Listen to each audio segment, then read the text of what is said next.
안녕하십니까. 미래탐구 고병재 선생입니다. 2022년 겨울방학을 맞이하면서요. 예비고이 학생들에게 가장 중요한 국어 수업과 관련해서 안내 영상을 준비를 해봤습니다.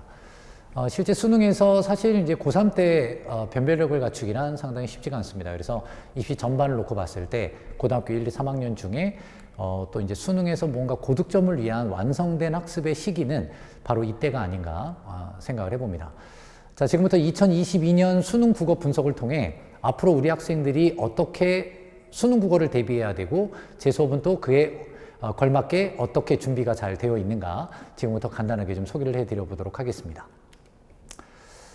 올해 출제된 수능 국어는요, 선택 과목이 도입된 첫 해입니다. 2022년 수능은 2021년도에 예비 시행을 통해서 전반적인 유형에 대한 학습은 좀 이미 공개가 되었지만 그것이 실제 수능 시험으로 치러진 건 첫 해가 되겠죠. 공통 과목이 75%, 선택 과목이 25%로 구성이 되어 있는데요. 수학과 마찬가지로 선택 과목의 유불리도 존재했고요. 공통 과목의 배점에 따른 유불리도 역시 존재했었습니다. 자, 말이 좀 어렵죠? 그 내용을 이제 지금씩 하나씩 풀어드릴 텐데요. 우선 이것만 하나 딱 기억하고 가세요. 공통 과목에 소요되는 시간은 65분이다. 65분 이상을 쓸 수도 있겠지만 선택 과목에서의 학생들의 어떤 변별력이 이 시간을 조금 더 확보할 수는 있을 수 있을지언정 그렇다고 뭐 이거를 너무 짧게 쓸 필요도 없지만 이 시간 정도는 어느 정도 인지를 좀 해줘야 된다. 자, 그렇게 좀 참고를 해주시고요. 최근 4년 동안의 입시의 흐름에서 올해 2022년 수능 국어는 크게 다를 바는 사실 없었습니다. 뭐 코로나다, 학생들의 학업 격차가 커졌다, 뭐 여러 가지 이야기들도 사실 많이 있겠지만 수능 국어는 사실 늘 항상 비슷하게 출제가 되어 왔었어요. 수능이 어렵다, 쉽다, 난이도가 뭐 어려워가지고 뭐 시험을 뭐 망쳤다 이런 얘기 되게 많지만 중요한 건 절대평가가 아니지 않습니까? 상대평가이기 때문에 아이들이 못 보면 나도 못 볼 수 있고요. 아이들이 잘 보면 나도 잘 볼 수가 있는 거예요. 그 중에 변별력을 어떻게 갖추느냐가 가장 핵심이 될 텐데요. 그러면 무엇에서의 우선 일단 학습의 주안점이 있어야 되느냐는 과거의 통계를 통해서도 우리는 충분히 알 수가 있습니다. 제가 한번 이 내용을 정리를 간단하게 해봤는데요. 2019년부터 2022학년도 수능까지를 보면 문학보다는 당연히 비문학 독해에서 학생들은 상당히 어려워한다는 걸 알 수 있고요. 특히나 눈에 띄는 점은 올해처럼 선택 과목에 의해서 화법작문과 언어와 매체를 선택한 학생들의 실력 차이도 확연하게 드러나고 있음을 문학과 독서 영역에서 각각 느낄 수가 있었습니다. 하지만 여기서 또 하나 눈에 띄는 건 뭐냐면요. 정답률이 50%가 안 되는 문제를 우리는 보통 이제 킬러 문제라고 합니다. 그러면 이제 거의 뭐 둘 중에 한 명은 다 틀렸다라는 얘기인데요. 최근에 출제된 수능에서 불수능이라고 했던 2019학년도에는요. 문학에선 단 한 문제도 없었어요. 비문학 독해에서 7문제가 출제가 되었는데 거의 비슷한 수준에서 2022학년도가 보여집니다. 근데 2019년보다 2022학년도를 학생들이 더 어려워하는 이유는요.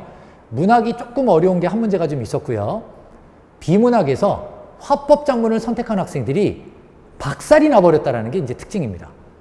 17문제 비문학 독해 중에 9문제가 정답률이 50%가 안 된다는 얘기예요. 그만큼 선택 과목에 따른 학생들의 학업 격차도 굉장히 커졌고요. 엄매를 선택한 학생들도 꽤 많은 문제가 힘들었음을 볼 수가 있습니다. 자, 정리해서 말씀을 드리자면 예나 지금이나 수능 국어의 당락은 비문학 독해가 결정을 합니다. 학생들은 저학년일 때 특히 우리 지금 영상을 시청하고 계실 예비고이 부모님들께서도 보시면 우리 아이가 비문학은 그렇게 어려워하지는 않는데 문학을 좀 힘들어합니다. 이렇게 생각하시는 분들이 꽤 많아요. 실제로 전국적 단위를 보거나 제가 그동안 오랫동안 강의를 하면서 학생들을 보면 저학년 때 문학을 어려워하는 건 너무나 당연합니다.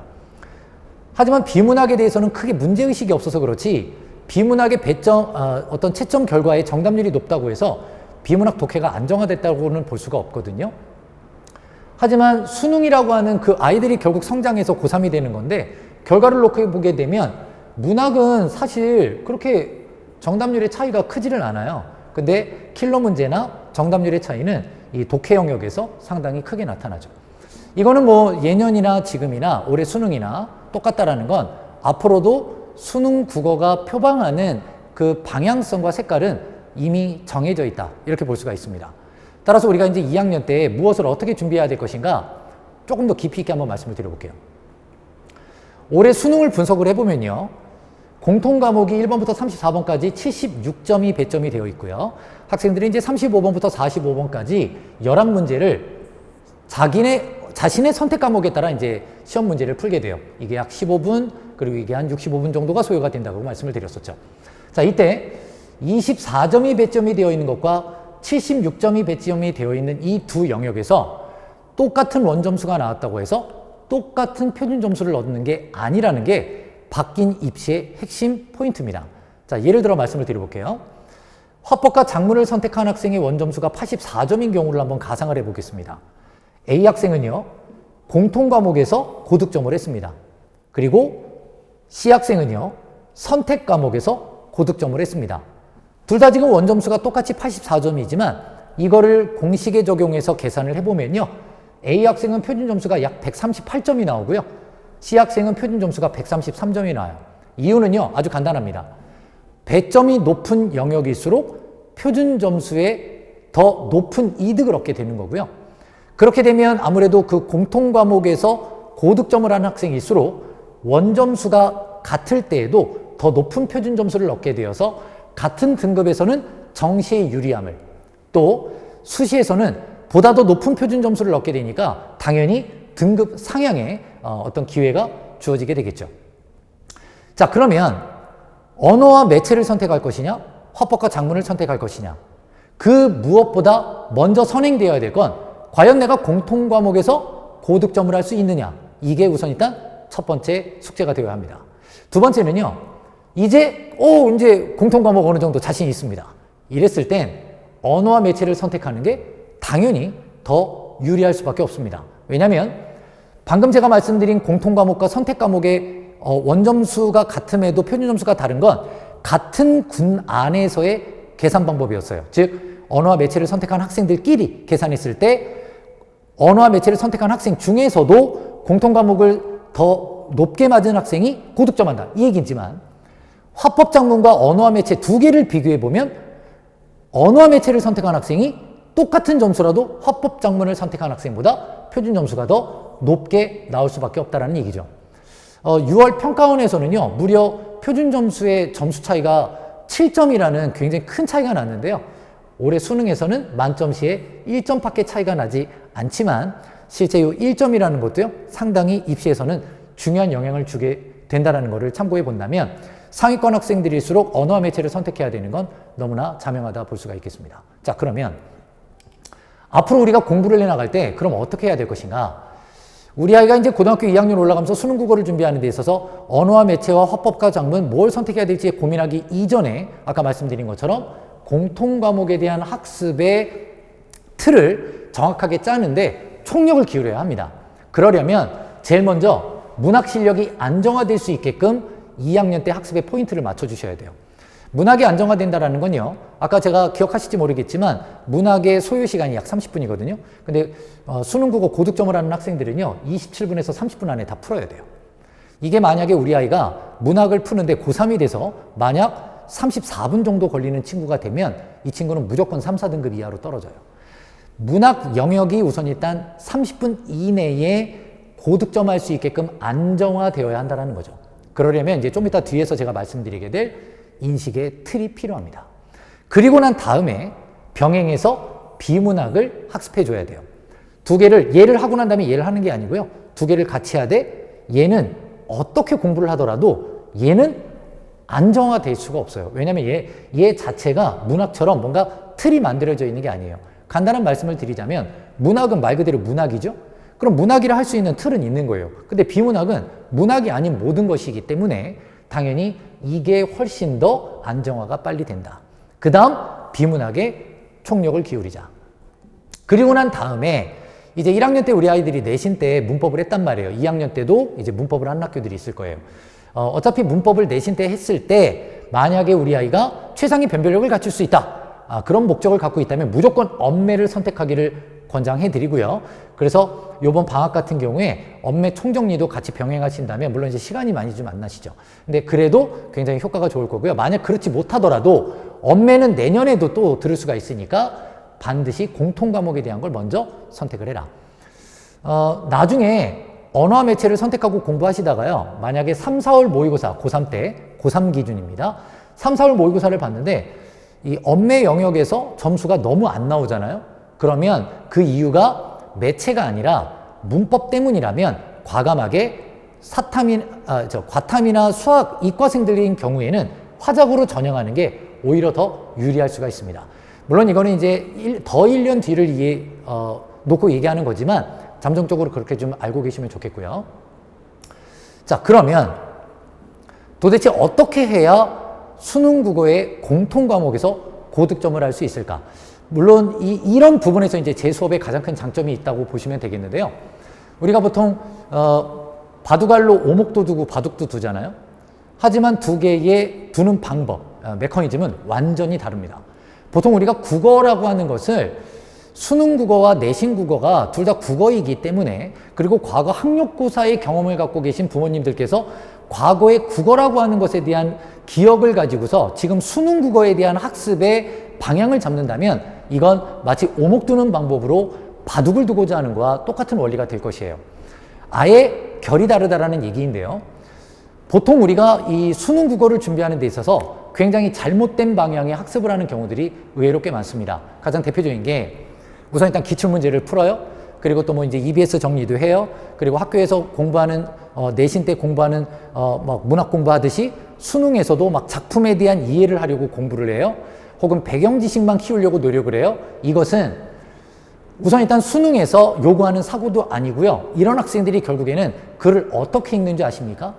이런 학생들에게 새로운 정보인 글을 주면요, 그 정보 습득하는 과정이 단기 기억에 의존하는 거예요. 지금 읽고 기억에 의지해서 밑줄 치면서 문제를 읽다가 다시 기억이 안 나니까 되돌아가는 방향이에요. 그래서 시간이 부족한 거예요. 글을 천천히 읽어서가 아닙니다. 그리고 문장을 읽는데 머릿속에 안 들어와요. 이게 뭔 말인지를 못 알아듣는 거죠. 그러니까 어떤 특징적인 말에만 집착을 해요. 그래서 이상한 독해법에 빠져듭니다. 막 그러나에 세모치고요. 번호 매기면서 독해해요. 이상한 과정에 빠집니다. 두 번째는 배경 지식에 의존해요. 그래서 배경식을 키우기 위해 공부를 합니다. 문학 같은 경우에 막 문학 노트 같은 거 만들고요. 국어 영역을 오답 노트를 만들어서 뭔가를 외우려고 해요. 완전 잘못된 방법이라는 거죠. 수능이 우리에게 요구하는 건요, 어떤 글을 주어졌을 때 그 새로운 정보를 너 어떻게 처리할 수 있니? 라고 하는 얘기입니다. 우리가 정보를 처리한다라고 하는 건요, 정보를 다룰 줄 안다라는 얘기예요. 제가 간단하게 이런 예를 드려볼게요.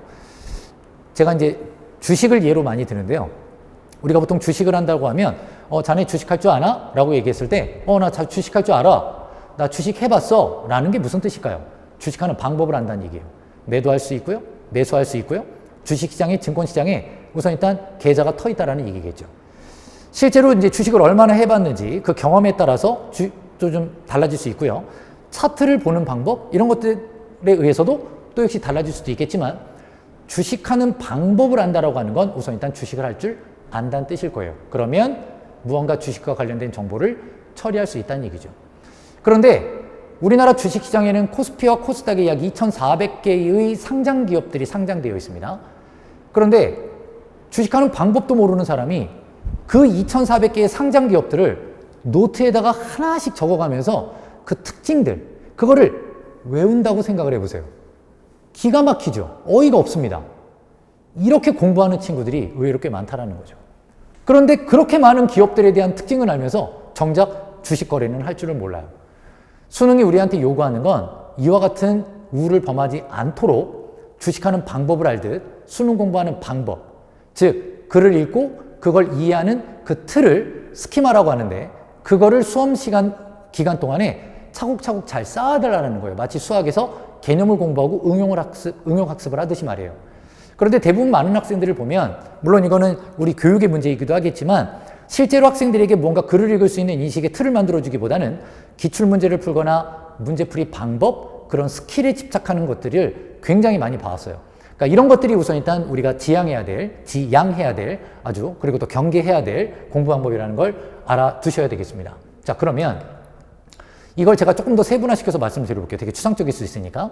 예를 들어 제가 비문학을 예로 들어서 수업을 어떻게 하는지 말씀을 드리면 간단한 거예요. 우리가 무언가 비문학적 글을 인식을 하기 위한 틀이 필요한데요. 그 인식의 틀에는 이해의 틀과 배경 지식이라는 게 있어요. 그 배경식의 대표적인 게 바로 어휘력입니다. 이 어휘력을 쌓기 위해서 뭔가 시중에서 어휘책을 사서 공부하는 게 아니고요. 실제로 비문학 지문이 있으면 그 지문 안에 있는 어휘들을 학습하는 게 가장 중요한 거예요. 그래서 제 교재에는 그와 같은 내용들을 모두 교재에다 수록을 해놔요. 그래서 학생들이 그거 찾느라고 시간 잡아먹지 않게 미리 제가 다 찾아 놓습니다. 그리고 수업 시간에도 빈출되는 단어들은 꼭 반드시 암기하게 만들어요. 그리고 또 하나는 뭐냐면 이제 이해의 틀인데요. 이해의 틀은 크게 세 가지가 있어요. 우선 첫 번째는 문장을 이해하는 틀이에요. 이걸 우리가 문해력이라고 할 겁니다. 글을 이해하는 틀이 필요해요. 이거를 우리가 이제 지문을 이해하는 틀인데요. 이걸 독해력이라고 해요. 마지막 세 번째는 우리 아이들이 보는 시험이 학교 내신 시험이 아니라 수능 시험이잖아요. 그럼 수능 출제기관에서 출제를 하는 유형이라는 게 있어요. 이미 짜여진 틀이 있다는 얘기인데요. 그 수능 유형의 틀을 이해하는 것이에요. 이렇게 세 가지 틀이 필요한데 간단하게 제가 예를 들어서 뭐 이건 이제 간단한 설명이니까 문장 이해의 틀에 대한 얘기를 한번 해보도록 할게요. 우리 아이들이 글을 읽으면서 어떤 문장을 읽고 이게 머릿속에 안 들어온다는 얘기를 하는 친구들이 되게 많아요. 그거는 아이의 어휘력만이 부족해서가 아니라 표현의 메커니즘에 대한 이해가 부족하기 때문이에요. 자, 한번 예를 들어볼게요. 모든 A는 B에 해당하지만 일부 B는 A가 아니다라는 문장을 읽었을 때 자연스럽게 훈련을 통해 이런 말은 A가 B에 포함된다는 뜻이야 라는 것을 아이들한테 심어두면 아이들은 이 문장을 밑줄 치며 무언가 특징을 단기 기억하기보다는 자연스럽게 이해할 수가 있습니다. 제가 좀 더 다른 예를 한번 들어볼게요. 임의 명제 P가 새로운 참인 명제를 추가하게 되더라도 모순이 발생하지 않는다라고 하는 것은 이런 식으로 이제 문장이 나오게 되잖아요. 그러면 이 말이 무슨 말인지 막 머릿속에 안 들어오면요. 애들은요. 모순이 발생하지 않는다에 밑줄을 그어요. 왜? 문제 풀다가 모순이 발생한다라고 하면 내가 틀릴까봐 기억에 의존하는 걸 확인하는 거예요. 이건 독해가 아닙니다. 이건 문해력이 너무 없기 때문에 독해를 못하는 거예요. 독해는 글을 보고 의도를 파악해야 되는 건데 문장이 이해가 안 되니까 특징을 잡는 거예요. 근데 이런 것들도 심어주는 거죠. 이런 패턴이 엄청나게 많이 나오거든요. 그럼 제가 아이들한테 얘들아 모순이 발생하지 않는다라는 건 둘 다 참이 될 수 있다는 뜻인 거야 라고 하면 아이들은 임의 명제 P와 새롭게 참인 명제가 서로 만나게 되면 둘 다 참일 수 있겠군이라는 이 말 하나가 그 다음 문장을 이해하는 데 있어서도 글을 이해할 수 있는 여지를 만들어준다는 거죠. 재밌죠?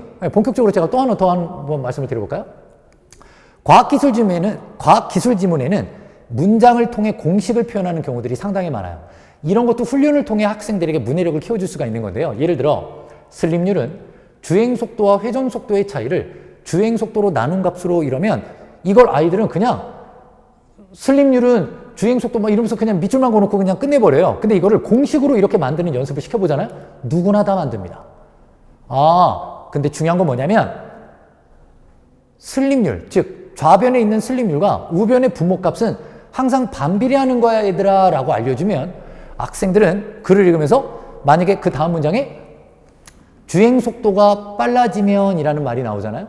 그러면 자연스럽게 그럼 좌변의 슬립률은 떨어지겠군 이라는 걸 이미 추론하면서 글을 읽어나갈 수가 있어요. 우리가 보통 국어 영역에서 비문학적 추론을 무슨 연역법, 귀납법을 설명을 해서 가르쳐주는 경우들이 있더라고요. 말도 안 되는 얘기인 거예요. 그게 나오면 그건 그냥 지문, 독서 지문이 되면 몰라도 그걸 알아야 추론하는 게 절대 아니거든요. 문해력의 기반으로 이해를 하면 다 말하지 않았지만 이해할 수 있는 영역을 내가 이해하는 게 추론이에요. 충분히 만들어줄 수 있는데 학생들한테 이런 기회를 안 줬기 때문입니다. 제가 하나만 더 예를 들어볼게요. 정부 통화정책의 핵심인 금리는 통화량과 우하향하는 곡선을 그린다. 역시 글을 제대로 못 읽는 친구들은 어떨까요? 우하향한다! 이런 거에 밑줄 긋는 거예요. 이건 단기 기억에 의존하는 거죠. 하지만 이 글을 읽고 역시 얘들아 자, 이 문장 우하향한데 그럼 우리 어떻게 해야 돼? 좌표에 그려봐야겠죠? 라면서 이렇게 한번 그려보는 연습을 한 번만 딱 하면 그리고 난 다음에 Y축의 금리와 X축의 통화량은 역시 항상 반비례하는 거야 라는 인식을 심어주면 이 틀이 이와 유사한 엄청나게 많은 글들을 볼 때 이해가 되는 거죠. 그럼 다음에 정부에서 통화정책을 통해 금리를 인상시키면 이라고 하면 그럼 우리는 자연스럽게 아이들은 통화량은 감소하겠군 이라고 하는 추론을 자연스럽게 하게 된다는 얘기입니다. 기본적으로 문해력이 있어야 돼요. 그 다음에 뭔가 어떤 독해법이든 선생님들도 자기 나름의 방법들이 되게 많이 있거든요. 그게 틀렸다라는 얘기가 아니라 틀을 제대로 만들어주는 독해 방법이냐가 가장 핵심이다라고 말씀을 드리는 건데요. 제가 이거의 전문가니까 아마 학생들이 확연하게 다른 실력을 갖게 될 거라고 확신합니다. 독해틀 수업이 끝나고 나면 제가 이제 문학틀도 만들어 주는데요. 문학틀도 크게 다르지가 않아요. 자, 예를 한번 들어볼게요. 가와나 모두 자연물에 인격을 부여하는 방식으로 정서가 심화되고 있다. 자, 이런 말이 나와요. 근데 제가 앞서 문학이라고 하는 건 명명이 돼 있기 때문에 문학이 아닌 걸 비문학이라고 한다고 말씀을 드렸잖아요. 그러니까 문학이라고 하는 건 이미 문학이어야만 하는 특징을 갖고 있다는 얘기예요. 즉, 문학만이 뭔가 본질적 속성을 지니고 있다는 얘기인데요. 학생들은 의외로 문학 공부하면서 작품에 연연하는 경우가 되게 많습니다. 이건 마치 주식하는 방법도 모른 채 상장된 기업의 특징을 알고 있는 것과 똑같은 거예요. 삼성전자에 대한 특징을 알면서 삼성전자에 주식 투자를 할 줄은 모르는 것과 똑같은 거죠. 예전에 이런 지문이 출제가 됐을 때 자연물에 인격을 부여하는 게 의인법이다. 이것까지는 학생이 이해했는데 정서가 제가 보기엔 심화되는 것 같지가 않은데요 라는 이야기를 하는 친구가 있었어요. 근데 문학의 본질을 알잖아요? 그럼 절대 이건 의심하면 안 됩니다. 모든 문학은 정서가 심화되는 방향으로만 전개가 돼요. 정서가 약화된다라는 말은 아예 존재하지 않거든요. 문학의 본질을 모르는 학생들에겐 이게 고민거리가 되지만 틀을 잡아주면 이건 아주 나이스하게 별것도 아닌 문제가 된다는 거죠. 또 이런 예도 있어요. 예전에 한 친구가요. 정극인의 상춘곡이라는 가사문학 작품이 있어요. 부모님도 혹시 학창시절 기억나시는지 모르겠는데 자연을 벗삼아 유유자적 살아가는 노래거든요. 굉장히 이제 그 대상과의 거리가 가까운 그런 작품이었어요. 근데 어떤 학생이 저한테 뭐라 그러냐면 선생님, 대상이 자연이잖아요? 그럼 자연에 대한 거리감을 통해 자신의 정서를 드러낸다. 근데 이 거리감이요, 가까울 수도 있는 거잖아요 라는 얘기를 했어요. 그래서 제가 충격을 먹었죠. 너는 그럼 친구가 학교에서 야 요즘 우리 거리감이 느껴져 라고 얘기하는 걸 얼마나 라고 되묻니? 라고 이제 제가 얘기한 적이 있는데 이 거리감이라고 하는 건 친근감의 반대예요. 이것도 역시 문학에서 기본적으로 정서 태도라고 하는 걸 주제로 삼거든요. 그럼 이 태도라고 하는 건 항상 거리와 관계가 되어요. 그럼 이와 같은 본질적인 속성을 이해한 학생들에겐 이거는 고민거리가 아니지만 그와 같은 본질적 속성을 이해를 못한 친구들에게는 역시 자의적 해석의 대상이 될 수 있다는 게 문제가 된다는 얘기죠. 지금 가에 나와 있는 지문을 해석하느냐 못하느냐의 문제가 아니라는 얘기인 것입니다. 자, 마지막으로 문학에서 또 이런 얘기가 있었어요. 문학의 본질은 내면 세계를 다루는 거예요. 모든 문학은 그게 시든 소설이든 수필이든 극이든 작가의 내면 세계를 다뤄요. 그렇지 않으면 비문학이에요. 내면 심리라는 말 자체도 제대로 이해를 못한 학생들이 의외로 꽤 많다라는 거죠. 보통 학생들은 심리라고 하면 감정 상태라고 생각하지만 그렇지가 않다라는 얘기입니다. 이와 같은 문학의 본질을 학생들이 알아두면 하나의 틀이 만들어지는 거고요. 그리고 이제 아까 얘기했던 뭐 감정이입이라든가 의인법이라든가 이런 표현상의 특징들, 그런 개념어에 대한 이해들이 있죠. 이건 마치 비문학의 어휘력처럼 제가 노트를 만들어서 학생들한테 완강을 하면 선물로 줄 거예요. 그럼 학생들은 이제 수능 때까지 그거 계속 보면서 반복적으로 학습하면서 자연스럽게 체화될 수 있도록 해 나갈 것입니다. 자, 이제 정리해 보겠습니다. 수능 국어에는 학습의 우선순위가 있다. 우선 제일 첫 번째는 제대로 수능 국어를 공부하는 방법을 만들어야 된다. 그게 바로 인식의 틀이다.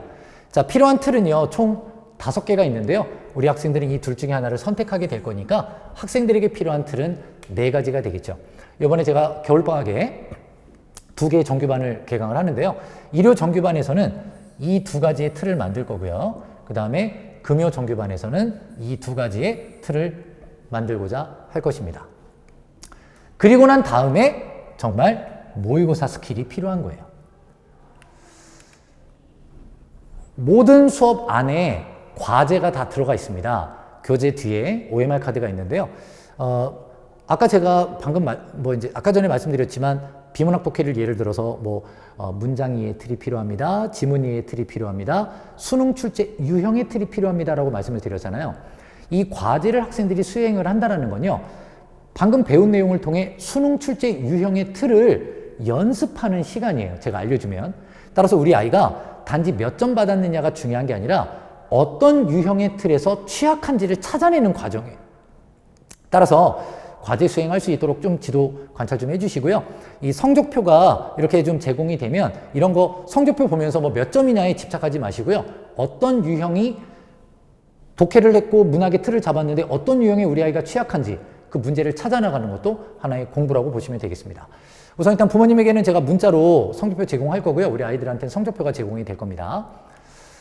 지금 코로나 변이 때문에 상황이 좀 어떻게 될지도 모르고 막 이래서 정상적으로 개강을 하겠지만 개강 이후에도 굉장히 변수가 많을 것 같아요.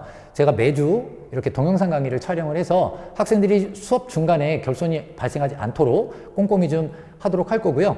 혹시라도 수업을 듣다가 아이가 좀 말이 빠르거나 집중을 잘 못했거나 과제 수행을 안 해와서 일부러 안 듣는 학생들도 있어요. 그런 경우에는 역시 무료로 다시 영상 수강할 수 있으니까요. 언제라도 신청하시면 수업을 다시 듣게 해드리겠습니다. 자, 일요 정규반은 오전 9시 반에 개강을 하고요. 총 12주 과정입니다. 금요 정규반은 11주 과정이고요. 일요 정규반은 12주 동안에 요 두 개 틀 만들고요. 내신 때는 휴가 간 다음에 5월 달에 이게 이제 게르기 시간이에요. 아이들 중간고사 끝나고 기말고사 시작하기 바로 그 사이에는요. 제가 고전시에 가사문학, 여기서 이제 연시조 했잖아요. 여기서 이제 가사문학에 대한 틀을 좀 만들 거고요. 그 다음에 독해틀 수업을 한 번 더 하는데 같은 수업이 아닙니다. 비문학 독해는 연습이 많이 필요해요. 그래서 전혀 다른 내용인데 틀은 똑같은데 지문 내용 자체가 완전히 다른 거예요. 그래서 이 두 가지를 통해 주요 기출을 완벽하게 정리한다. 이렇게 봐주시면 되겠습니다. 문학은 한 번만 딱 틀 만들어 놓으면 끝나요. 그리고 이제 금요 정규반 같은 경우에는요. 요 수업 끝나고 난 다음에 여름방학 때 수능 스킬 수업을 진행을 할 거고요. 요 수능 스킬 수업 진행한 경우랑 이 학생들 모두 1호 정규반 10월 달에는 수능 현장 스킬이라 해서 직접 나와서 문제 풀면서 학생들과 바로 질의응답을 할 거예요. 그게 뭐냐면 뭐 1대1로 수업하는 게 아니라 학생들이 이제 여기서 시간 재고 같이 문제를 풀 거예요. 이게 집에서 혼자 푸는 거랑 어머니들 얘기가 완전히 다릅니다. 그래서 나와서 풀 거고요. 학생들은 또 과제도 하나 줄 거예요. 그러면 이제 일주일에 2개의 모의고사를 풀겠죠? 그러면 그날 저한테 아이들이 질문을 하는 거예요. 바로. 예를 들어, 선생님 3번이요? 애들이 막 번호를 다 불러요. 그러면 그 문제를 아이들이 틀린 문제 중심으로 그 틀린 문제에서 어떠한 사고 과정이 문제가 됐는지를 하나씩 교정해 나가는 수업입니다. 자, 이렇게 내년 1년 동안 우리 아이들하고 열심히 한번 달려서 학생들의 고득점을 위한 틀을 만드는데 성공적으로 수업을 마무리할 수 있도록 하겠습니다.